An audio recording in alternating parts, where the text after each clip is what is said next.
বলা নেই। আমার মনে হয় কি বাংলার মানুষকে অনুরোধ করবো, রায়গঞ্জ আর উত্তর দিনাজপুরের মানুষকে অনুরোধ করবো কি তৃণমূল পক্ষে যেন থাকে এবং আমাদের নেত্রী আমাদের দল যা যা করেছে গত 13 বছরে রাজ্য সরকারে এবং যেটা মানুষকে বলবে এবং মানুষ মানুষ যেটা ডিসাইড করবে তারপরে কে কাকে ভোটটা দেবে সেটা পুরোপুরি তাদের গণতান্ত্রিক অধিকার। কেমন দেখছেন এবার? খুব ভালো, very positive, very optimistic, very positive.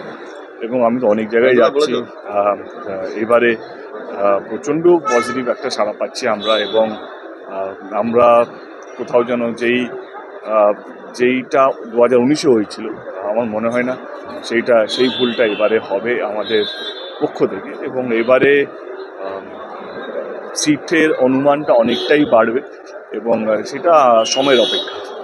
দেখলাম হ্যাঁ, আমার মনে হয় কি দেখো, কথা হচ্ছে আমি বরাবরই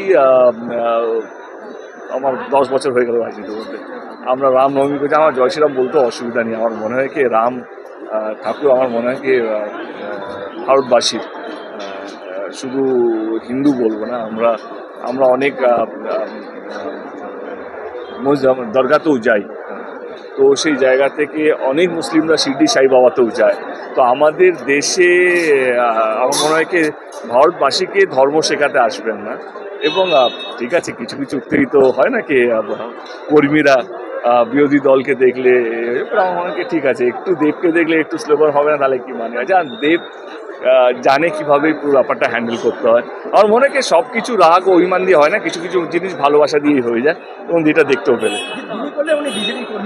ঠিক আছে, উনি বিজেপি কর্মী না, উনি আমার ভারতবাসী।